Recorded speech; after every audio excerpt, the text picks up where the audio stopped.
Hello! Happy Shanty-Day number 219. I'm Sky. I'm Sagan. And we're siblings. And we sing spooky sea shanties and spooky sea shanty adjacent music. At least for the month of October. Maybe even longer.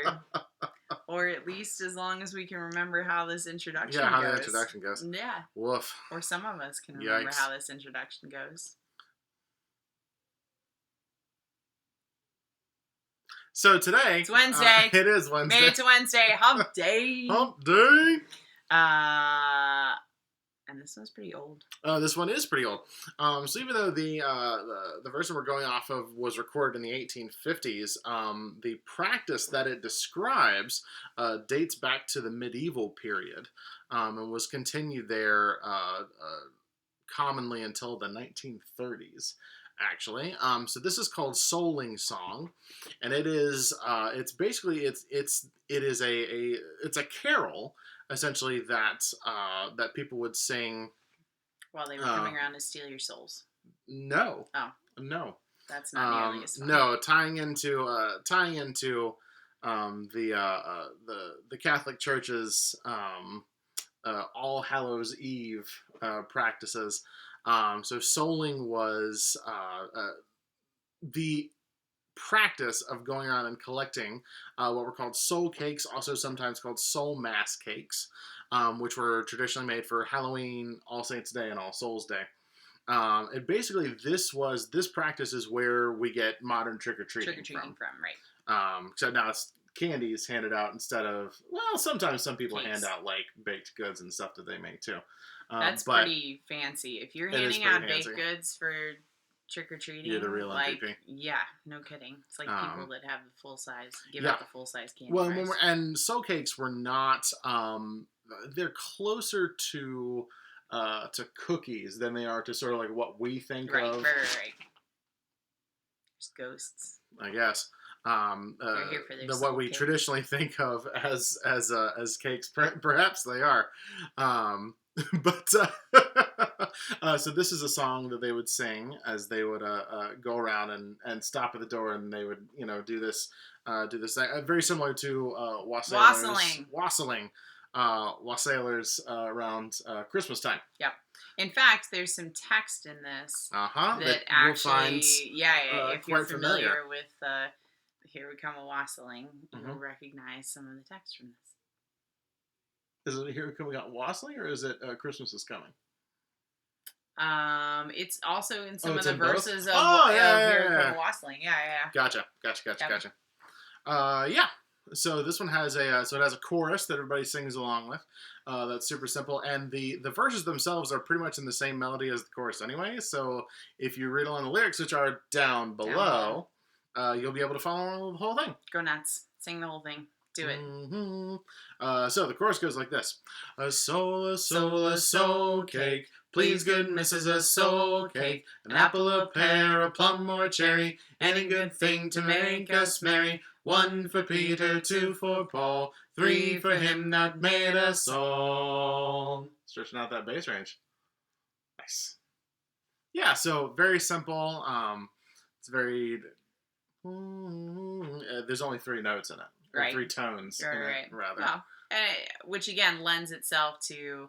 If you're doing things like caroling where you're, this is not a professional choir that's going around Correct. Singing it's got to be something that cookies. Everybody can it's something easily latch onto. Yeah, exactly.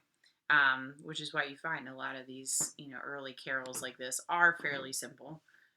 Because, it was meant to be something that for the people. Even someone who maybe struggled with that a little bit could pick up on fairly easily. But you guys are professionals at this point, so yeah. Shouldn't be any problem. All right, you ready? Sure. All right, so it actually starts off with the chorus, then it goes to verse, chorus, verse, chorus.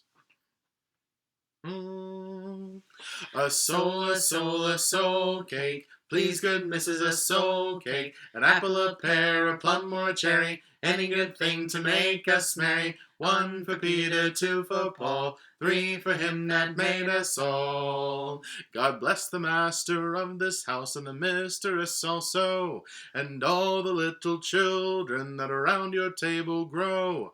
Likewise your men and maidens, your cattle and your store, and all that dwells within your gates, we wish you 10 times more.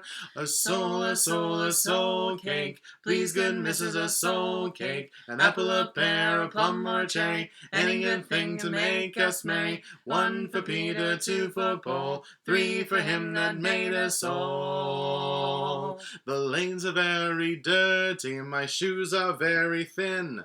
I've got a little pocket I can put a penny in. If you haven't got a penny, a halfpenny will do. And if you haven't got a halfpenny, then God bless you. A soul cake, please good missus, a soul cake, an apple, a pear, a plum, or a cherry, any good thing to make us merry. 1 for Peter, 2 for Paul, 3 for him that made us all. Soul cake, please. Soul cake, please. Soul cake, please. Please. Please. There you go. What's in a soul cake? What's in a soul cake? Well, I'm gonna guess fruit of some sort. Let me see here. So I know the lines you were thinking of. You're right. They are from Christmas is Coming. Christmas is Coming. But the first set about the God bless the master of this house and the mistress also is from Here We Come and Wash. All right, let's see here. Cakes are usually filled with allspice, nutmeg, cinnamon, ginger, or other sweet spices, raisins, or currants, and before baking are topped with the mark of a cross to signify that they were alms. They were traditionally set out with glasses of wine, an offering for the dead in an early Christian tradition. Yeah, interesting. And if there were any left after, so it's interesting. So people, particularly children, would go souling around that time period, either for themselves, but also for the poor, who they would then give the cakes to. And if there were any cakes left over, traditionally those were also given to the poor as well after the activity was over. Yeah. Well, there you go. So, I don't know, maybe we'll find a recipe for soul cakes and we'll link that below too. Yeah. So, in case any of you baking people are into that or, I don't know, want to try something new. Have a little historical Halloween. Yeah, there you go. I don't know. That's all I got. All right. Longest John's Halloween stream and voting. Do it. Do it. Yeah. Be safe. We love you. And we'll see you again tomorrow. Bye.